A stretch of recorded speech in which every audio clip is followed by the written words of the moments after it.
Saludos, bienvenidos a una nueva entrega de Cuba, Encuentro con la Memoria.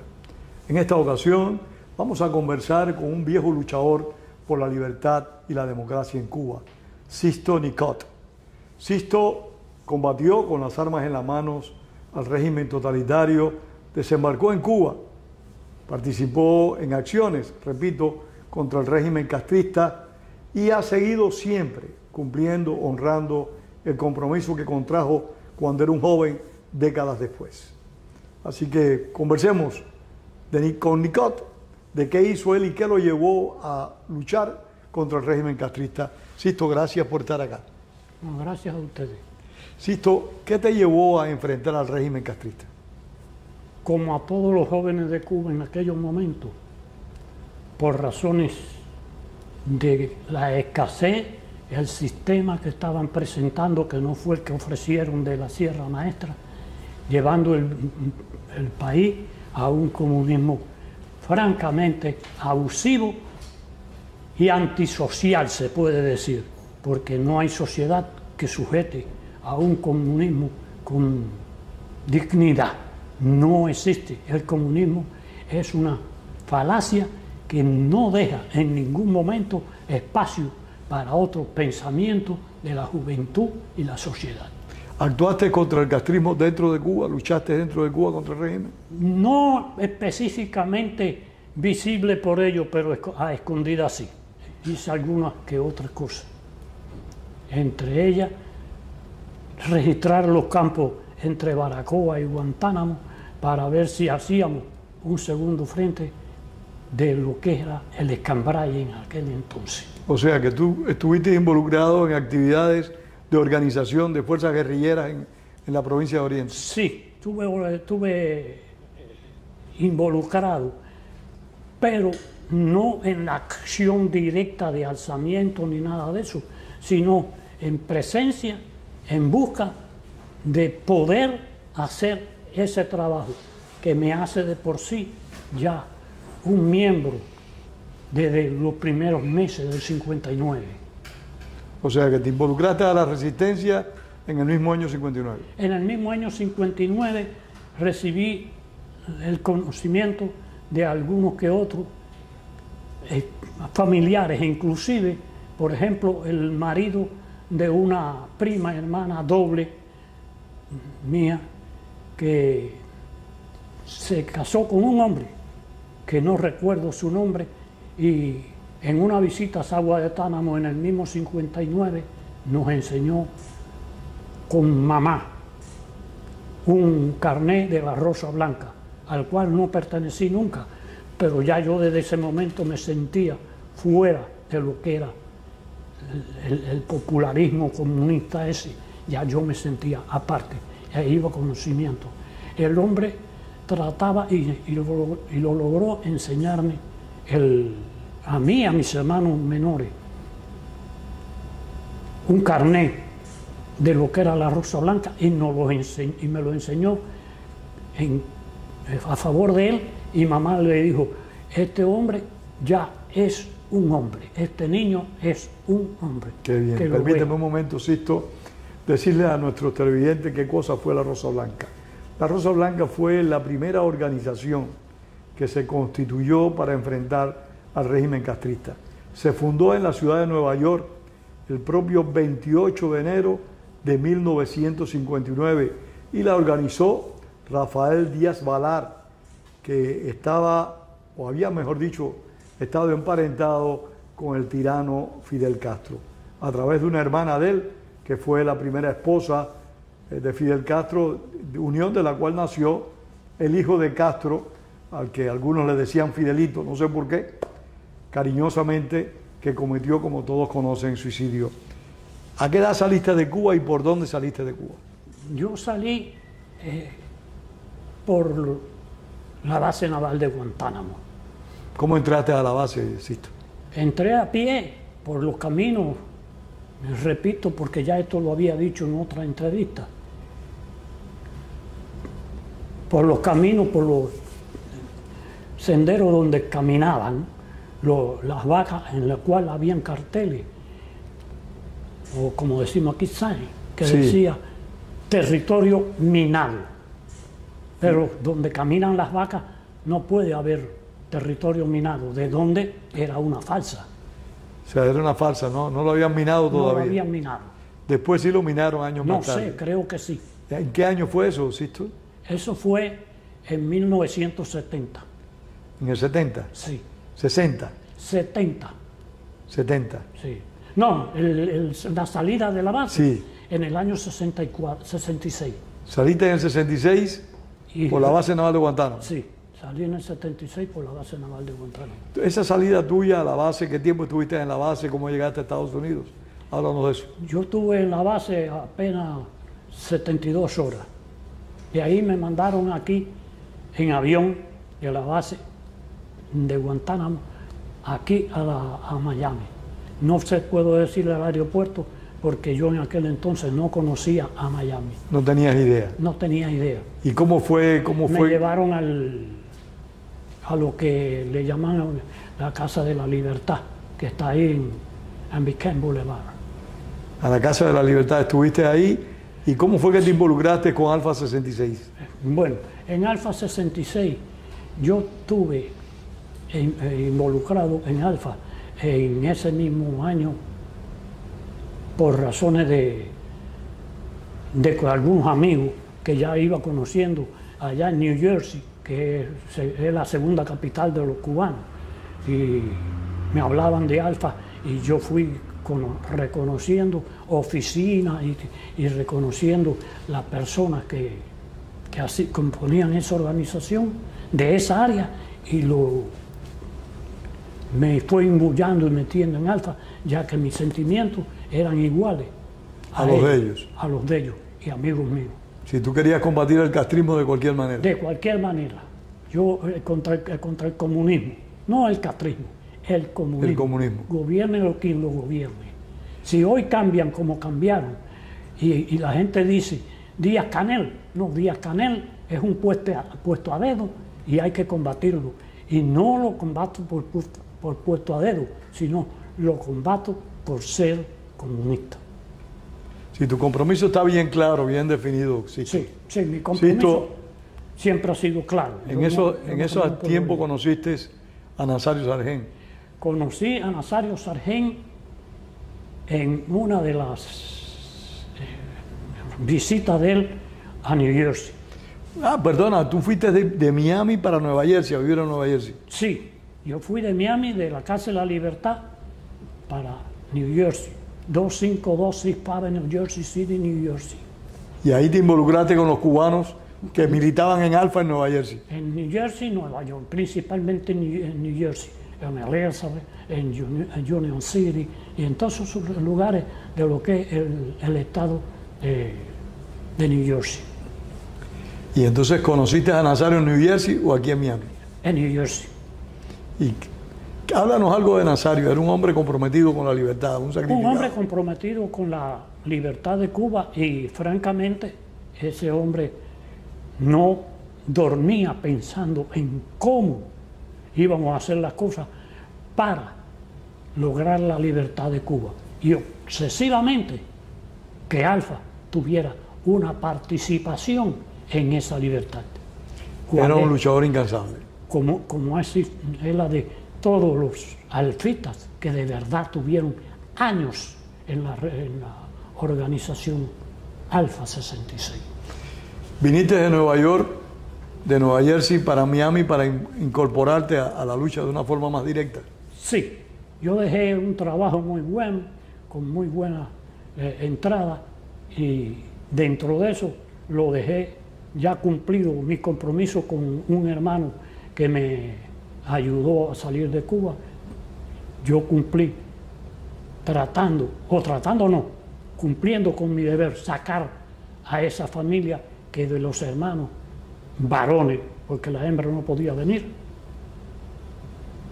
sacándolo, poniendo todo el dinero necesario para pagar su pasaje y sus cosas y reclamarlo desde aquí. Y lo logré. Y ya después de eso me integré a lo que es la lucha. ¿Cómo fue esos contactos aquí en Miami? Fueron muy buenos. Para nosotros, los que luchamos con dignidad y con orgullo, con amor y con fuerza de voluntad, porque hay que tener buena fuerza de voluntad para estar muchos, pero muchos años entregado totalmente a una lucha. Y esa no la he perdido yo, es totalmente hasta la muerte. O sea, tu compromiso tú lo mantienes vivo hasta la muerte. Hasta la muerte. Yo no voy a cambiar. Yo puedo cambiar si se da la casualidad que no tenemos pensamiento por eso, que Alfa 66 termine la lucha por X razones, porque los dirigentes envejentaron, nuevos dirigentes vienen, pero si yo estoy vivo, eso no va a suceder. Si Reynol está vivo, eso no va a suceder. Si X hombre de Alfa 66 estamos vivos, eso no va a suceder. Ustedes van a continuar en la lucha siempre. La Alfa 66 va a llegar al día último de la lucha, clandestina o no clandestina. Sisto, hasta el último día. Hasta el último día, eso nos enorgullece y bueno, nos sentimos satisfechos de escucharte decir eso. Sisto, ¿cómo te involucras aquí? Aquí había campamentos donde las personas se entrenaban para combatir al régimen. Háblanos de esos campamentos. Sí, a esos campamentos yo pertenecí. Yo soy uno de los que último pusieron su entrenamiento en el campamento A, de aquí de la carretera Miami, por todo lo que es la calle 8 y seguir por la 177 y dejar a los indios, dejar más allá, al final de la 8, lo dejo para allá. Ajá, sí. Que entonces, allá había un campamento. Ahí había una curvita pequeña, muy pequeña, que apenas te das cuenta si va corriendo en un carro. Ahí estaba la base de nosotros, la llamada base A. Pero a mí me mandaron, yo fui el primero que fue a Montura Ranch State a construir una nueva base de trabajo, de entrenamiento. ¿Dónde se construyó esa base?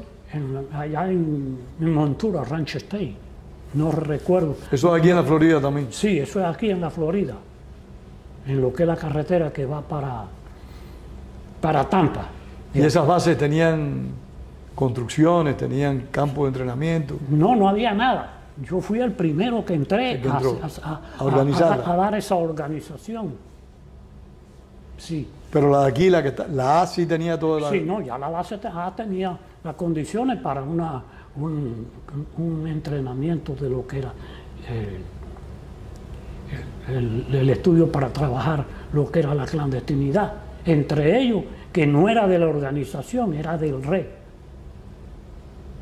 Esa base era del REC, en lo que cayó, de ahí salió Sixto Mosqueda, la familia Mosqueda en general, y Amancio. Era del RECE la base. Sí, y Amancio Rodríguez, Amancio Sixto. Que salieron años antes, ¿sí? Sí, cayeron antes. Toda la gente del REC salía de esa base. Y ven acá, ¿y dónde te entrenaste tú, en esa o en la segunda? Yo me entrené en la base A. En la A. Y subías a construir la base Montura Ranch State. ¿En qué consistía el entrenamiento que ustedes recibían? Todo entrenamiento. de lo que Infantería. pasar por una alambrada, pasar por, ¿cómo se llama esto? Por lo que eran las gomas, por lo que... En un entrenamiento militar, simplemente. Ahí estuviste junto con Vicente Méndez. No, yo estuve, la primera vez que me vi con Vicente Méndez fue en New Jersey. En New Jersey. Sí, y de ahí cuando estuve aquí en la base de... En la base A. En la base A, ya Vicente Méndez estaba preso. Ya Es estaba decir, en Cuba. ya el gobierno había dicho que estaba preso, no me contaba. O sea, no participaste en la primera expedición, la que comandó Vicente Méndez. No, yo no participé. ¿Estabas todavía en Nueva Jersey? No participé porque tenía muy poco entrenamiento. Tenías poco entrenamiento. Vicente no me aceptó en la fila porque yo no había pasado un entrenamiento riguroso para ir en la primera desembarcación de Alfa 66. Es decir, no la primera, sino la primera de Vicente Méndez y sus hombres de Alfa 66. Vicente Méndez fue un hombre que enfrentó al régimen de Batista. Después fue a las montañas del Cambrai a combatir a las huestes castristas y por último salió clandestinamente de Cuba a Estados Unidos, se involucró directamente en la lucha y organizó dentro del Alfa 66 una expedición armada contra el régimen castrista, una expedición armada bien numerosa, con muchos hombres de gran disposición. Murió, fue asesinado, muerto por las huestes de Fidel Castro y muchos de sus compatriotas, muchos de los compañeros que le acompañaron fueron fusilados. Vicente Méndez fue un hombre de gran trascendencia en el proceso democratizador cubano y desembarcó en Cuba, por cierto, 9 años después del desembarco de Bahía de Cochinos, o sea, el 17 de abril de 1970.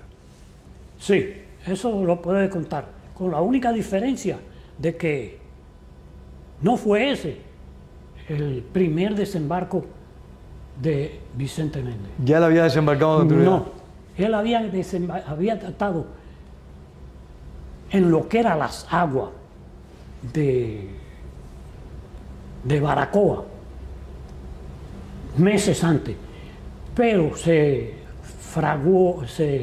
naufragó el barco. Naufragó una nave y tuvo que regresar con una segunda nave que siempre llevamos de repuesto para cualquier circunstancia. Y no desembarcó, pero llegó hasta la orilla. Es la salvedad que yo quiero hacer. Y válida la salvedad. Ahí perdimos un hombre, porque iba ya, pues ya estábamos llegando. Y digo, estábamos, pero yo no estaba. Es decir, estaba lo que era... Estaban los compañeros del Alfa. Los compañeros del Alfa, por lo tanto digo, perdimos un hombre que ya estaba con todo. Se ahogó. Y ese hombre se fue para el fondo del mar y de él no se supo nada más. Se perdieron las armas. ¿No recuerdas el nombre de él? No, ese hombre no lo recuerdo. Pero sí sé que sucedió y que Vicente tuvo que regresar ya del filo del desembarco y tuvo que regresar aquí a Miami. Y con cierto sentido de pérdida se presentó ante Nazario y le dijo: hemos perdido el desembarco por esta razón, así, así, así. Una pena. Y entonces Nazario le contestó: se perdió un hombre y eso lo sentimos, pero no se ha perdido el desembarco. Y entonces dijo Vicente: podemos recaudar fondos, podemos hacer algo para volver a comprar las armas. Nazario le dijo: sí, si los hombres están dispuestos, nosotros estamos dispuestos a buscar lo que es los armamentos. Y regresó en un segundo intento que lo logró.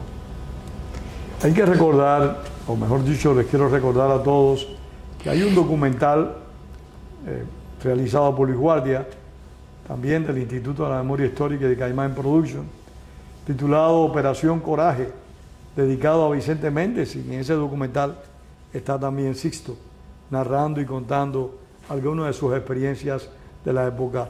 Sixto, después de la partida de Vicente Méndez para Cuba, ¿hubo alguna otra más expedición antes de la tuya? No exactamente desembarco, pero sí hubieron expediciones a los alrededores de Cuba, llevando y trayendo mensajes de la organización, que teníamos algunos ya miembros dentro de la República y aquí con Miami. Habían desembarco, pero no de desembarco de combate, sino desembarco de comunicación. Sí, para infiltrar y exfiltrar personas, Exacto. etc. Ahora, Sixto, ¿cómo fue esa expedición tuya en la que tú participaste? ¿Quién la comandó? ¿Dónde se entrenaron? ¿Qué armas tenían? Háblanos de eso. Bien. Como hemos dicho antes, el entrenamiento fue en la base A. Yo conocí ahí de Alfa 66 a un señor que nosotros le llamábamos, o se llamaba él en persona, Hugo Gascón. Hugo Gascón fue el hombre que más trabajó en base al convencimiento de lo que íbamos, a lo que íbamos y por qué íbamos, no cómo íbamos, porque eso es Él los ayudó a ustedes mucho. Él nos ayudó en lo que el sentimiento patrio, en la forma de trabajo y el convencimiento de que uno se muere una sola vez. La patria no puede morir una, que es lo que quieren lograr ellos, que todavía no lo han logrado y nosotros todavía no nos hemos vencido. Entonces, Hugo Gascón era el responsable de la comunicación, de cómo se iba y cómo se podía. Y teníamos entrenamiento de hombres que habían peleado en guerras anteriores, en Vietnam, hasta en Corea hubo gente que fueron allí e nos entrenaban a nosotros. El entrenamiento fue maravilloso, era como hombre de experiencia. Pero ustedes actuaban independientemente al gobierno de Estados Unidos. Sí. O sea, ustedes no recibían apoyo del gobierno de Estados Unidos. En ningún momento, nosotros nunca recibimos. Al contrario, el gobierno de Estados Unidos, tengo entendido que le confiscaba las armas, los trataba de intimidar. No, a nosotros nos intervinieron armas ya en el momento de la salida en el río de Miami. Nos intervinieron una vez y nos quitaron las armas y nos llamaron locos. Nosotros no le hicimos caso, no éramos locos, sabíamos lo que íbamos. Lo que estaban haciendo. Y sabíamos lo que estábamos haciendo. Y sabemos hoy todavía que aquello no se cae con palabritas. Con palabritas hay muchos cubanos, por razones de que no pueden dar su cara a lo que el beneficio a la libertad, si no es por las armas. Nosotros no aceptamos. No lo aceptamos porque sabemos que nosotros no vamos a ganar con vocablo. Con vocablo no se tumba comunismo. Estamos de acuerdo. Ahora, Sixto, ese entrenamiento, ¿cuántas personas se entrenaron? ¿Quién era el jefe de la expedición? Nosotros llegamos a lo que hombres en entrenamiento, 82. Llegaron a tener 82 hombres. No, hoy tenemos más. El problema no es ese. El problema es que muchos vinieron con el sentimiento no equivocado, pero sí el grado de compromiso de poner su vida por eso. Algunos se acobardaron, algunos y dejaron el campamento. Eso era parte de lo que era el entrenamiento y se le hablaba claro a cada uno de los hombres, en común a todos los hombres. Era un entrenamiento duro y la gente... No era el entrenamiento que le cogieron miedo, lo que le cogieron miedo fue a lo que era Desembarcar en Cuba. desembarcar en Cuba. Y eso era duro. Y llegamos a tener 82 hombres básicos ahí. No la organización que tuviera 82 hombres. Sí, sino entrenándose. Sí, entrenándonos para eso. Y cosas que eran calculadas también, se le hablaba claro y le decía. Lo hicieron 3 veces, lo hizo el doctor Diego Medina, lo hizo el Andrés Nazario Salgen, lo hizo Agustín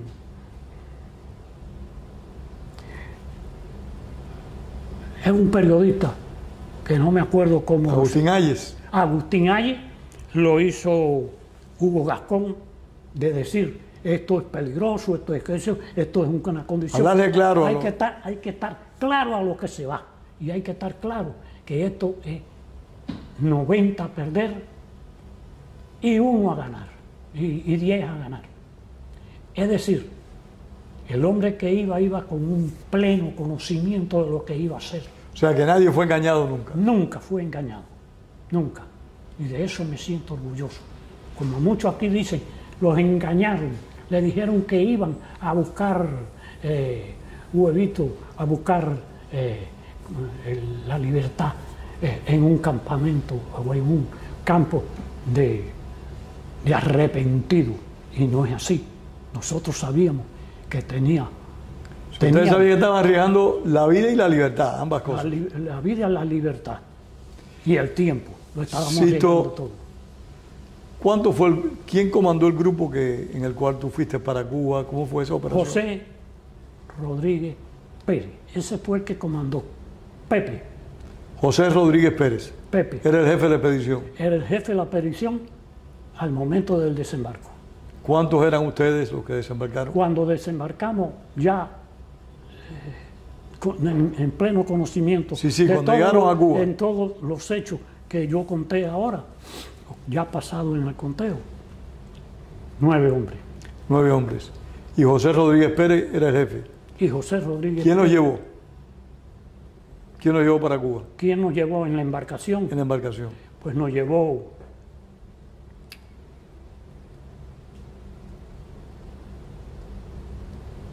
habían 2, pero el principal, el que iba responsable de la embarcación, del desembarco, total y embarcación.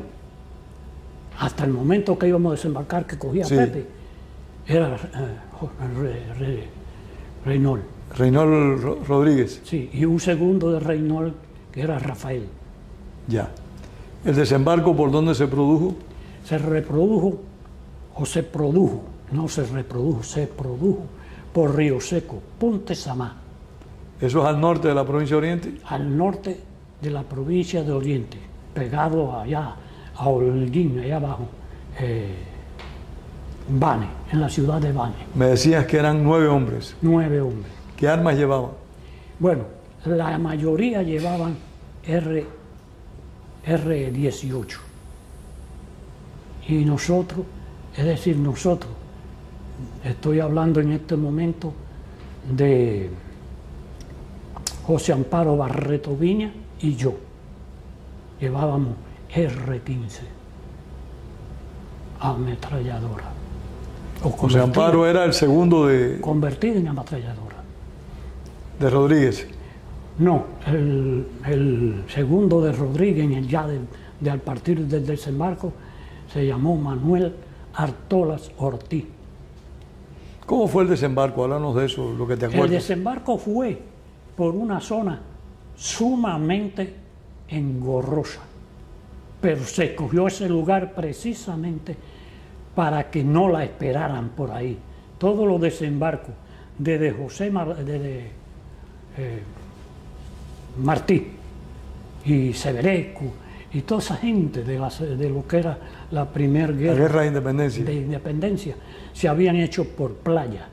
Nosotros no escogimos playa, nosotros escogimos arrecife.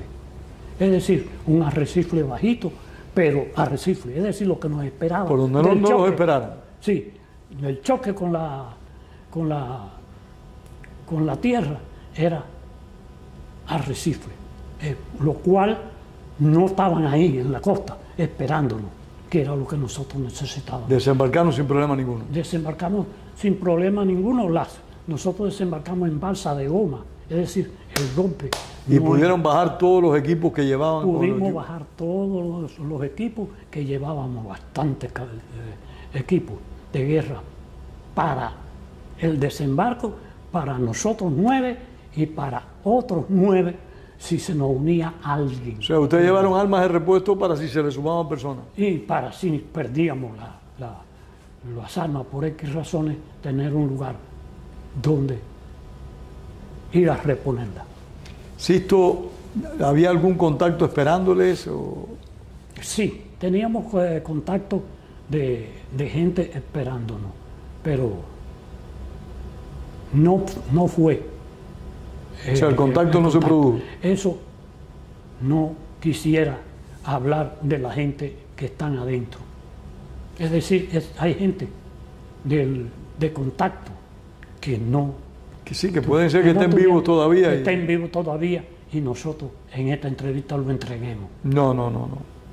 Indiscreciones no hacen falta. Indiscreciones no. Después que desembarcaron, que llegaron a tierra firme, ¿qué hicieron?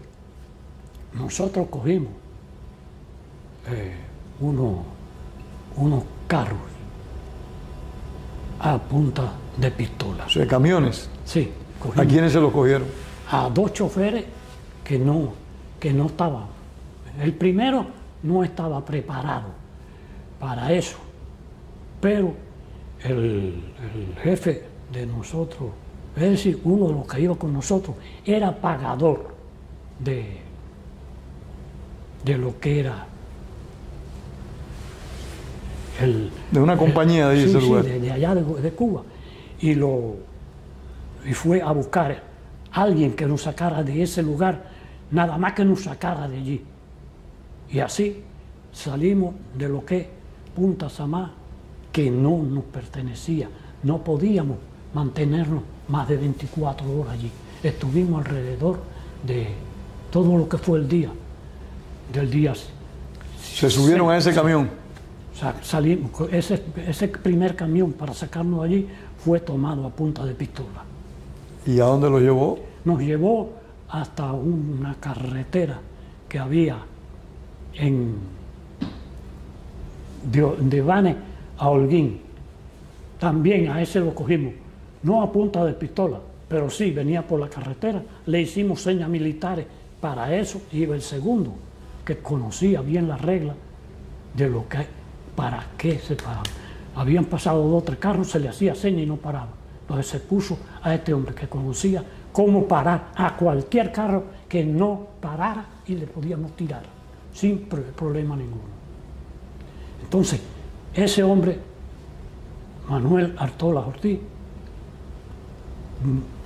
se puso con otro hombre del otro lado de la carretera y cogieron 2 fusiles y lo cruzaron en el medio de la carretera y eso le dice al conductor que tiene que parar. Al conductor tienes que parar y si no paras te tiro.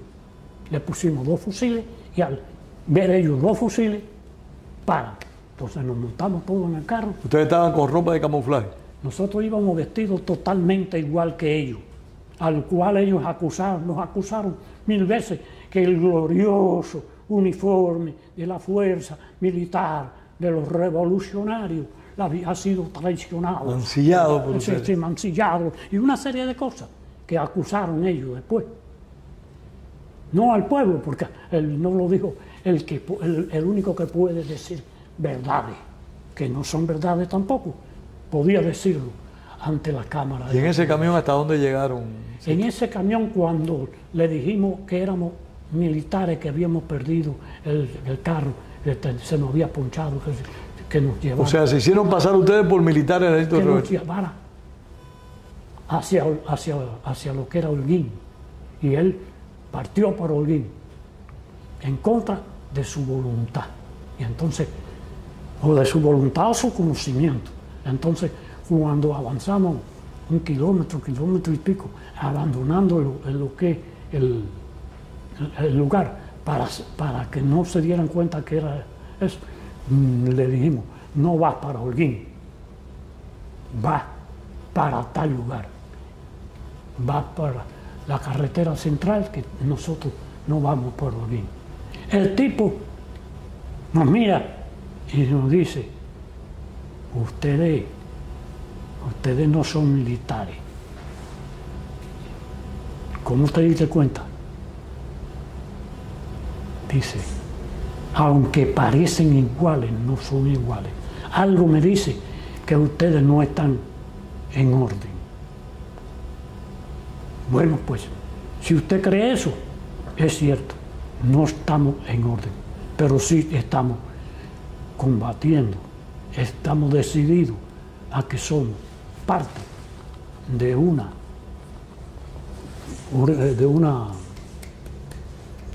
veto militar, sí, una conspiración, una base militar, y nos vamos en contra del gobierno. ¿Y para dónde ustedes van? Porque no me han dicho para dónde van. Déjenos en la carretera central, que nosotros sabemos para dónde vamos. ¿Y lo llevó hasta la carretera central? No, nos llevó hasta la carretera central, pero nosotros no íbamos para la carretera central. Era lo que le estábamos diciendo. Diciendo a él. Es decir, un engaño. Y entonces cogimos y le dijimos más adelante, déjanos aquí. Pero acuérdate, usted no ha movido a nadie. Usted no ha movido a nadie. Hicimos que él nos dejara ahí. Pero ya nosotros teníamos previsto que la carretera central lo mismo podía correr para oriente que para occidente. Pero nosotros sabíamos también, porque era conocedor del terreno, que estábamos cerca de donde podíamos coger otro carro. Así lo hicimos, cogimos otro carro. ¿Cogieron otro camión? Otro carro, cogimos un tercer camión, un tercer carro, que era una guaguita. Le decían guaguita, tenía otro nombre, no era guaguita. ¿Y lo llevó, esa guaguita, para dónde lo llevó? Nos llevó entonces a la carretera central. Nosotros cogimos la carretera central y nos tuvimos que esperar ahí. Ya amaneciendo del otro día, nosotros decidimos que ese chofer no tuviera condiciones con nosotros, no nos preguntó quiénes éramos, no le dijimos quién éramos. Y cogimos el cuarto carro. El cuarto carro lo cogimos muy pegado a la carretera central, no en la carretera central. Y nos montamos en ese carro, pidiéndolo que nos llevara a lo que es otra base, que no era tampoco el destino de ustedes. El destino de nosotros. Si ustedes lo que estaban tratando de despistar a las personas que los estaban transportando. Exacto. Y entonces ahí, con esa cuarta visita, nosotros, con esa cuarta carro, nosotros cogimos la carretera central, pidiéndolo que nos llevara a lo que es ya el destino de nosotros. Destino que no era el destino de quedarnos, sino de distribuirnos de ahí para adelante. Nosotros nos íbamos a distribuir en 3 grupos. Uno que iba a estar entre Guantánamo y Baracoa, es decir, entre Guantánamo y la sierra, toda la sierra de Guantánamo, que la mayoría éramos conocedores de lo que es el campo de la ciudad de Guantánamo, los alrededores de 30, 40, 50, 100 kilómetros de distancia. Y tomando eso como base. ¿Y el otro grupo, y los otros grupos para dónde iban? Un grupo. Y otro grupo de lo que era Baracoa, lo que es la ciudad de Baracoa, hasta lo que es Mayarí, que ahí entra la Cristal y entra una serie de sierras también que podíamos... O sea, ustedes se iban a dividir en 3 grupos de 3. 3 grupos. Y un tercer grupo que íbamos a hacer otras operaciones que de la base de lo que es la Sierra Maestra nos íbamos. Esto ya son informaciones que está cogiendo el Estado y no me puedo extender. Ir de lo que era la Sierra Maestra el enclave de los negros y todas esas cosas, a la sierra de allá El Escambray. del Escambray, cual no era nuestro destino tampoco, puesto que no dejábamos saber a nadie en lo absoluto que 3 de esos 9 hombres no iban directamente al lugar. Si tenían otra misión que no viene al Teníamos caso. otra misión que no era alzamiento. Sisto, todo esto no han tenido ningún enfrentamiento todavía con las autoridades. No, ya hasta ahí te estoy hablando, te estoy adelantando lo que iba a suceder después. Sí, pero te decía, hasta que llegaron a este punto no tuvieron enfrentamientos. No. Pero atravesaron. Sí, hasta llegar a ese momento. No tuvieron ninguno. Esto es el pensamiento, la actuación de llegar a donde nosotros estábamos pensando o hasta donde lo necesitábamos para hacer el verdadero división de nuestro grupo. No había ¿cómo se llama? No hubo ningún combate ni nada de eso. No, pero nosotros tuvimos el primer combate con ellos al estar dentro de la carretera central que íbamos atravesando, es decir, íbamos atravesando la provincia de Oriente para llegar a ese destino, los negros es decir, los negros estamos hablando de un área de la Sierra Maestra Que le dicen los negros. que le dicen los negros por nombre. Entonces, cuando íbamos en ese trayectorio, que ya era el último camión que nosotros necesitábamos y al cual nosotros le habíamos pedido que nos llevara, nosotros no queríamos que se supiera nada. Pero cuando íbamos entrando a Baire, a la ciudad de Baire, que históricamente tiene su sobrenombre, tiene su nombre también, ahí en Baire hubieron muchos pleitos en la primera guerra de nosotros, en la primera guerra de independencia, que lo logramos, pero hubo parte de eso en lo que los combates y lo que fueron esas fuerzas tan orgullosamente dicho para nosotros, los libertadores del... Ahora, Sisto, retomando... Ahí tuvimos, por desgracia, un combate. Nosotros íbamos por la... Todavía estaban los 9 juntos en ese momento. Sí, los 9 y que no sabían el Estado que nosotros estábamos dentro del país. ¿Y con qué unidad del enemigo tuvieron combate? Ellos daban, ¿cómo se llama? El recorrido de reconocimiento y buscando a unos hombres que habían hecho 72 horas antes una intervención militar con armas a una pequeña unidad por allá por Manzanillo, y ese entregaron... Perdón, déjenme recapitular. Independiente a ustedes, un grupo de hombres había atacado una unidad militar en Manzanillo. Sí. ¿Y ustedes querían hacer contacto con ese grupo? No, nosotros no sabíamos que esa gente habían hecho eso. Por eso es que nos sorprenden.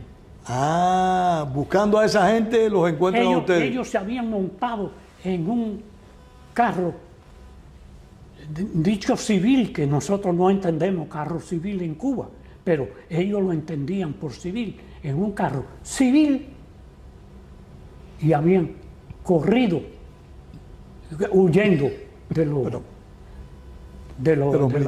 los militares de Cuba en un carro civil vestido de militar, y nosotros entrábamos a ese lugar, a la base, a lo que es la carretera central, en un carro civil vestido de militar. O sea, entonces, buscándolos a ellos, los encontraron a ustedes. Nos encuentran a nosotros. Nosotros no que cometiéramos una imprudencia, sino nosotros, sabiendo a quién podíamos tener que huirle, lo vemos a ellos en una cafetera, tomando café a esa hora de la madrugada, ya de madrugada otra vez. Ellos toman café, pero ellos no ven a nosotros. Unas cuadras antes de llegar al lugar, 2, 3, 4. Cuando hablas de ellos, estás hablando de la gente del gobierno. Del gobierno, de los que están buscando en la carretera, a un carro civil vestidos de... ¿Los ven a ustedes y les caen atrás? Y no, nos ven. No, ellos nos ven el carro de nosotros, no a nosotros. Nosotros vamos cubiertos con un cover y tapado en la cama del camión, y uno solo mirando desde la cabina, lo que quiere decir que ellos a nosotros no nos habían visto. Pero ellos tenían ¿cómo se llama? Una orden. Todo carro militar o todo carro civil acompañado de militar tiene que ser registrado por obligación. Orden militar de ellos. Nosotros lo vemos a ellos. Nosotros, que no es una imprudencia, sino una casualidad, nosotros nos desviamos. Porque sabemos que en esa cafetera, a esa hora, ¿quién puede ser? Estamos pegados a las 4 de la mañana. Nosotros nos desviamos 2 cuadras para acá, es decir, fuera de la carretera, y por dentro de la ciudad nos vamos. Y 2 cuadras más allá, 3, 4 cuadras más allá de la supuesta calle que a ellos le da la carretera, nosotros volvemos a reincorporarnos a la carretera. Pero ellos salen de tomar café y coincidimos defensa con defensa. Ellos nos ceden el terreno a nosotros para que pasen, que estábamos en la ciudad, y nosotros pasamos adelante. Si nosotros no hubiéramos entendido la seña y le deseamos a ellos y les decimos que pase, no había problema, porque ellos pasaban adelante ya. Pero le agradecemos el paso y entramos a la carretera. Cuando entramos a la carretera, en esa forma, ellos ven que hay un carro que lleva 3 personas adentro, un camión. Eso le llama la atención. Y dicho por ellos, después yo me entero, porque de ellos en su entrevista y todo eso. De ahí nosotros llegamos y dice Pepe, el que está, José Rodríguez Pérez, el que está al frente de la expedición, no le paren, tenemos que pararle, pero vamos a esperar una segunda orden. Y supongo yo que para la locura de ese momento hay que tener un cerebro preparado, cual no había, sino las órdenes militares de nosotros. Y unos 5 kilómetros salidos ya en la carretera, ellos nos pasan a nosotros a alta velocidad. Y dice Pepe, ahí tenemos el problema. Llama al segundo, que era militar del gobierno otra vez. Bájate del camión y dale el frente. Mantente en que somos gente del gobierno, que somos una unidad militar, y dale una unidad militar y dale una razón por la cual no estamos en el carro militar de nosotros. Así lo hicimos, o así lo hizo él. Mantente, que no tienen ellos antes que nosotros, si ellos se mantienen en no. Entonces, él convence al militar que viene frente a lo que es la patrulla. Nosotros somos una gente militar que vamos para tal lugar. Y lo convence y dice, sí, váyase. Pero hay otro. Tú sabes que en los comunistas las leyes se cumplen a media. Hay otro que dice, no, esta parte la conozco yo, los muertos no la conocieron. Dale, vete. Y dice el otro, no, nosotros tenemos que, por obligación, que cumplir la orden. Yo voy a registrar el carro. ¿Eran muchos ellos, Nicol? Ellos eran 4. Y entonces, la orden que teníamos nosotros, al que iba a darle el frente, a Manuel Artola Ortiz, era que no tiren ellos primero, que seas tú el primero en tirar. Tira primero y móntate en el carro y olvídate de eso. Ya buscaremos una salida. Entonces sí, nosotros, cuando ya el hombre decide ir al carro, que el otro dice, no hace falta. No, yo cumplo órdenes. Fue para el carro de ustedes. Fue para el carro de nosotros. Y entonces Manuel Artola, que se baja con una pistola, le tira. No sé cuál fue el primer muerto de ellos ni el segundo. El caso que decía Pepe, si Manuel tira, todos tiramos. Todo el mundo tiene que levantar la cabeza y tirar para allá. Y así fue. Así fue. Ahí empezó lo que era nuestra odisea. Ahí empezó el tiroteo. Tratar de quitarnos lo de arriba. Y ustedes seguían arriba del camión. Sí, seguíamos arriba del camión. Y nos fuimos en él hasta un pueblecito. O sea, se escaparon del lugar. Sí, nosotros escapamos del lugar. ¿No tuvieron bajas ustedes ahí? Ahí no tuvimos bajas. Ellos sí tuvieron bajas. Ellos tuvieron bajas, que nosotros pensábamos que era 100% y no fue 100%. Me dicen, no sé, que ahí hubieron 3 bajas de ellos. De ellos. Pero el cuarto nos siguió a cierta distancia. Nosotros a veces parábamos para que él lograra pegarse más para nosotros poderle tirar. Dispararle. Y eliminarlo sin que hubiera ningún problema. Por lo menos 10, 15, 20 minutos, 1 hora, 2, a saber cuándo pasaba por allí alguien que dijera, oye, aquí en la carretera hay tal cosa. ¿Hasta qué pueblo llegaron, Sisto? Llegamos hasta un pueblecito de Contramaestre a Bayrin. Pueblecito que hay entre Contramaestre. Y llegamos a Bayrin. Llegaron a Valle. No, el problema fue en Contramaestre. Según la estadística del gobierno. Yo no sé. El enfrentamiento tiro fue en Contramaestre. Es posible que yo te trueque, es decir, te cambie. Te cambie. Una cosa es la memoria mía con el conocimiento del terreno y con lo que ellos dijeron en aquel momento. Sí, es con lo que te estoy contestando. Y de ahí nos fajamos y nos tiramos del camión y nos fuimos. ¿Dónde se tiraron el camión? En lo que es Biden. En Biden. Sí, nosotros le tiramos a él, pero él no tiró a nosotros. Nos perforó el tanque de la gasolina y ahí se nos acabó la gasolina y tuvimos que tirarnos en pleno Biden. Los 9. Los 9. No, 9 no, 8.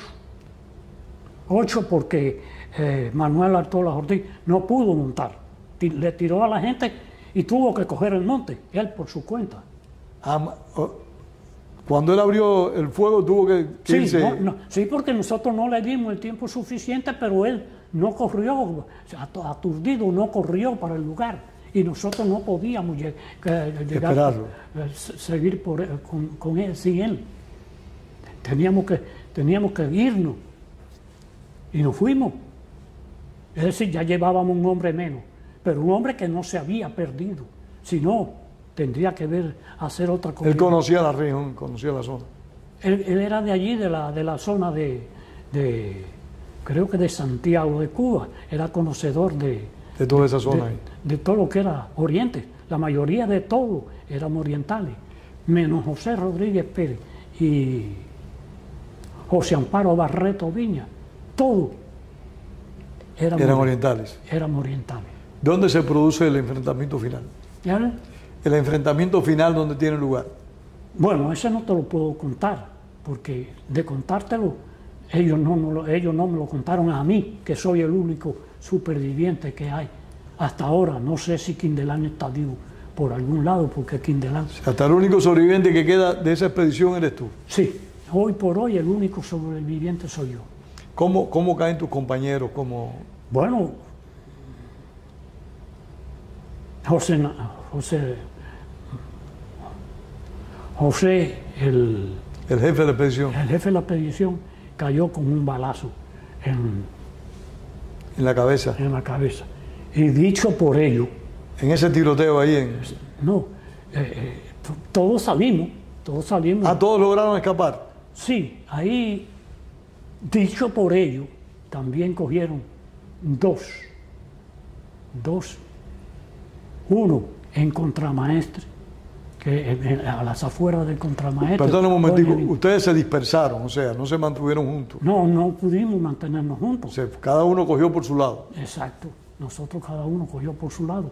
Y a ellos les costó mucho. Por eso es que tú no puedes hablar directamente qué le pasó a cada uno de tus compañeros. Exacto, no puedo hablar. Yo hablo de lo que ellos dijeron. Ellos dijeron que habían cogido dos pegados ahí a Contramaestre, o dentro de Contramaestre. Los dos heridos, o un herido y uno... ¿Y a ti dónde te agarraron? A mí me cogen al segundo día, al tercer día, más o menos, llegando allá a lo que es Los Negros, que era el lugar que íbamos. Pero era el que ustedes iban originalmente. Originalmente, para dividirnos. Si todo el mundo hubiera corrido hacia allí, es posible que el que llegara se encontrara con que el otro no pudo llegar. ¿De dónde? No podíamos llegar a la división, al tú para allá, y eso había que reorganizarlo, porque no sabíamos cuántos hombres podían llegar. En fin, yo estuve cerca, pero no todos estuvieron cerca, según ellos, porque ellos siempre dicen, ya están cogidos, para evitar que otro grupo o alguien hagan lo mismo, sí. se hubiera lanzado y hubiera sido complicada, se hubiera ido complicando la situación. ¿Cuántos murieron en combate? En combate, directamente en combate murieron Luis Rodríguez, creo que Rodríguez, el Rodríguez no puedo asegurarlo, sino Luis Rodríguez. Era un muchachito muy bueno, digo bueno como compañero, bueno como patriota y bueno en los estudios, y muy bueno tirando. Luis Rodríguez se llamaba. Luis Rodríguez. Ese Luis Rodríguez era un muchachito que yo particularmente no estuve de acuerdo con que fuera. Era demasiado joven. Yo era joven para el asunto, pero yo era un hombre de 20 y pico de años. Él no, él era un muchachito de apenas 17 para 18 años. ¿Y lo mataron en combate? Lo mataron en combate. Según Quindelán, que ese sí pudo, lo llevaron a Quindelán, lo llevaron preso a ver a ese muchacho. Fue el último que cogieron. Y por la cantidad de bajas, que eso no lo dice el gobierno, sino lo digo yo por lo que Quindelán me dijo. Estaba cruzado así, con una X sobre el pecho de balas. O sea, le habían metido un montón de balazos.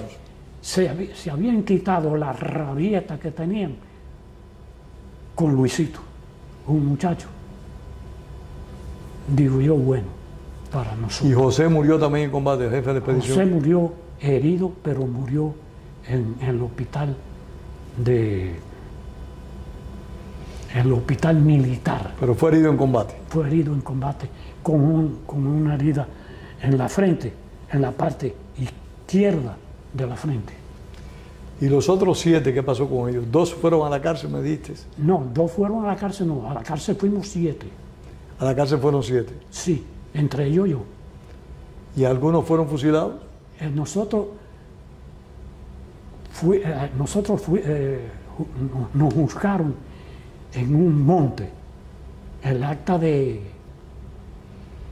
petición estaba condenado a...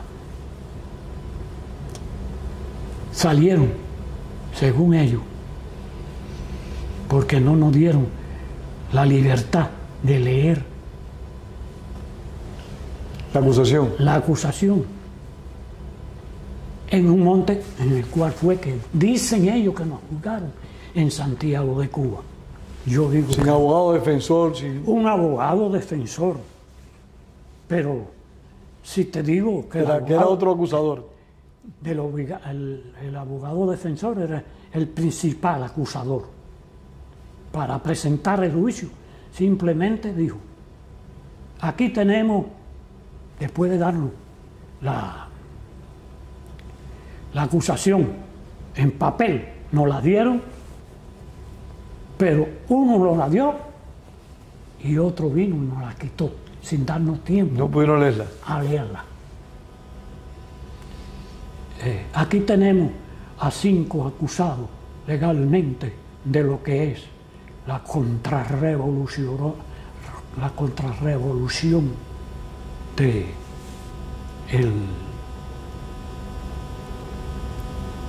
el imperialismo yanqui.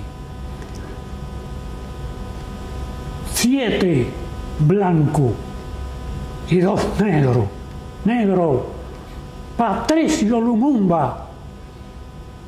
¿Quién nos iba a decir a nosotros que 2 negros contrarrevolucionarios? Para ello pedimos la pena de muerte por fusilamiento. Ese fue lo que dijo el abogado defensor. Es decir, espera lo que va a decir el fiscal. El fiscal. ¿Cuál fue el resultado de ese juicio espurio? Fue en un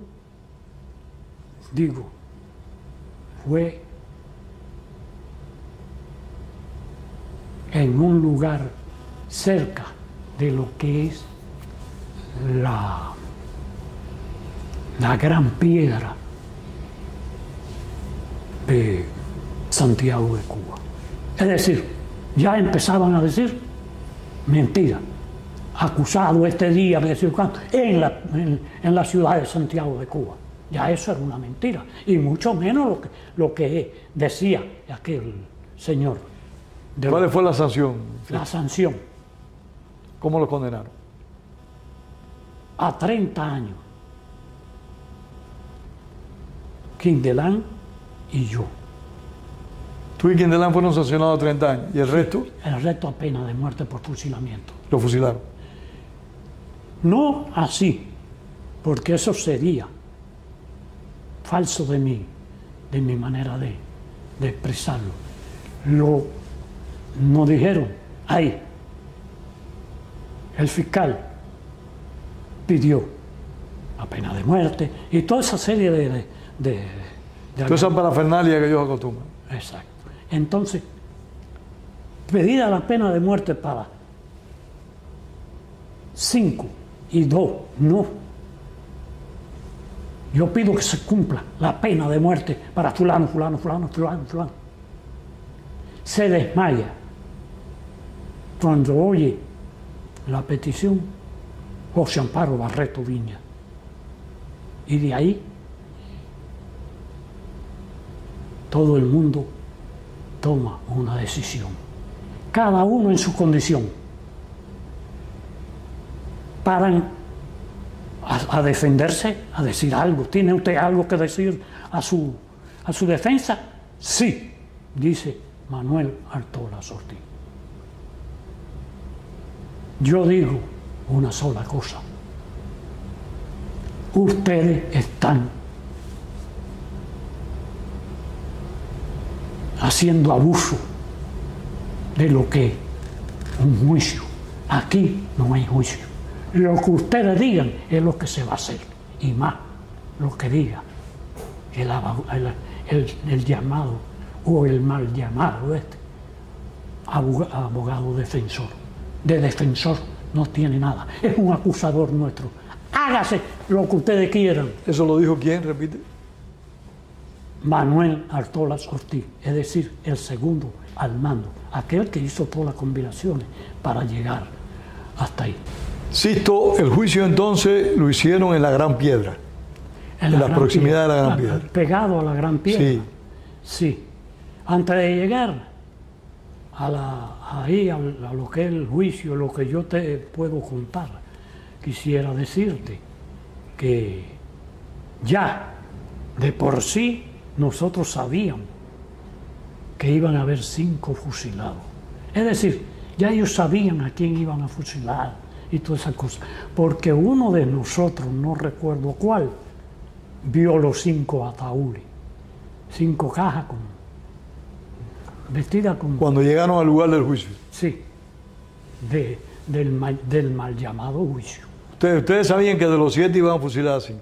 No, no los imaginamos, por lo menos yo. Sí, porque sí. no sé si fue Manuel o cuál fue, dice, mira, Hay 5 cajas ahí. hay 5 cajas ahí. Es decir, ya nosotros, yo por lo menos lo sabía. Cada uno hizo su juicio. Nosotros no tuvimos tiempo para conversar entre nosotros. Sí, cuando lo intentamos, nos dijeron, cállense. Así fue el juicio. Nos condenaron así. El abogado defensor no era un abogado defensor. Fue un acusador. Era más bien un primer fiscal. Sisto, ¿y cómo fue? ¿Cuándo los ejecutaron? ¿Enseguida? ¿Les dieron tiempo? No sabíamos que eran 5 por los 5 ataúdes. Ahí, cuando ellos hicieron su farsa de lo que es el juicio, el juicio nos tiraron, entre ellos a mí, me tiraron también al camión. Y hubo otro militar que dijo, no, ese no. O sea, a ti te llevaron para el camión junto con los que iban a fusilar. Y me tiraron, tirado. No puedo decir que a los otros los tiraron o no los tiraron. No me dieron tiempo a verlo. Me tiraron, me dijeron, ese no. Le dijeron, y vinieron y me cargaron. Me levantaron en peso y me sacaron y me metieron a empujones, no porque yo no quisiera entrar, sino porque no perdían tiempo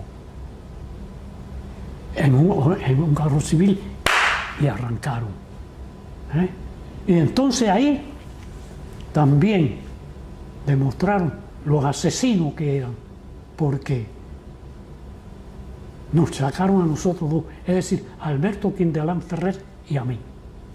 Y nos sacaron, nos llevaron para Santiago de Cuba, para el lugar de donde habíamos salido, el Castillito.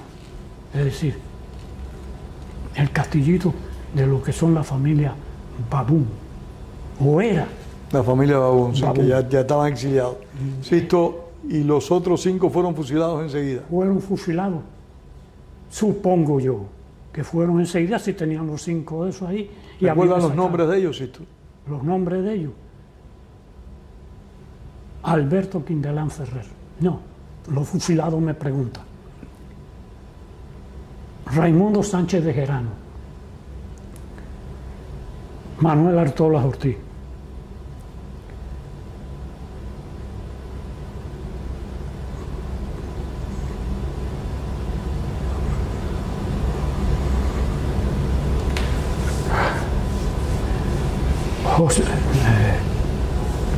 Ochoa, no recuerdo su nombre, que era el que mejor se llevaba conmigo.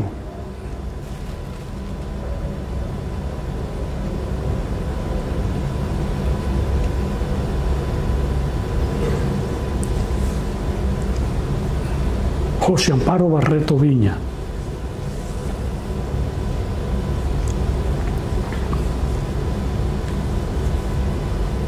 Israel Sosa Ramírez.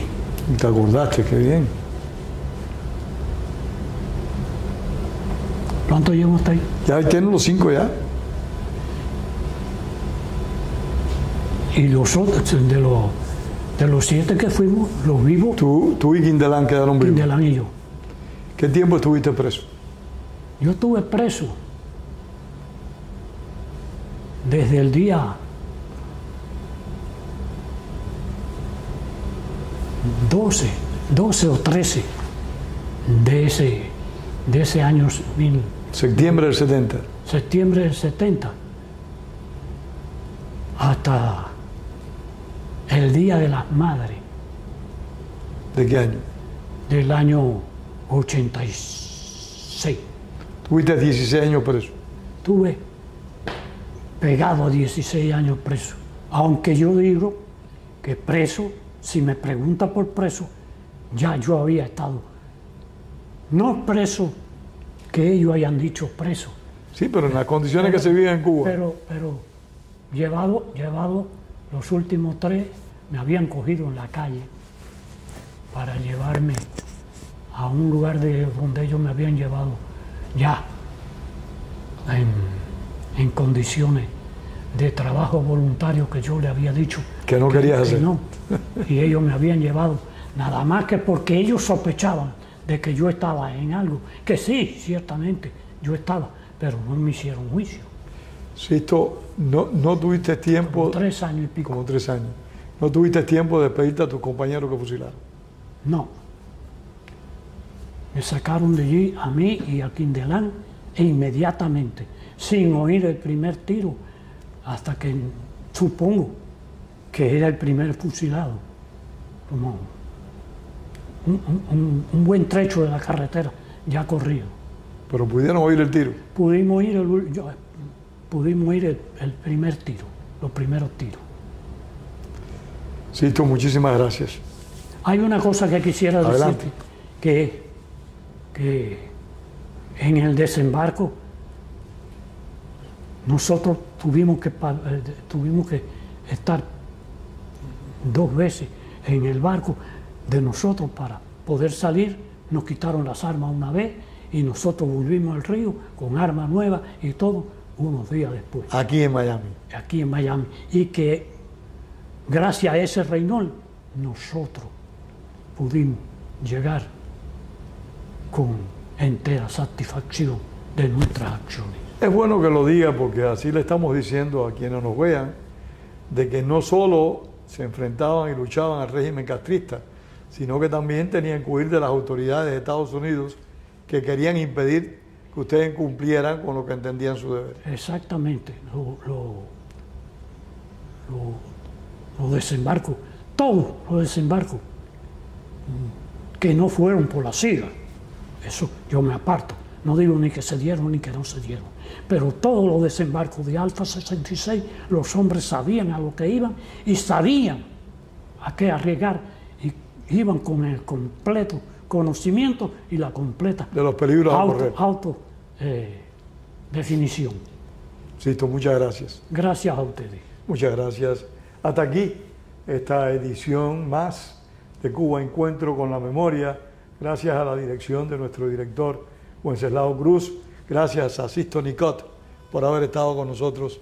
Muchísimas gracias.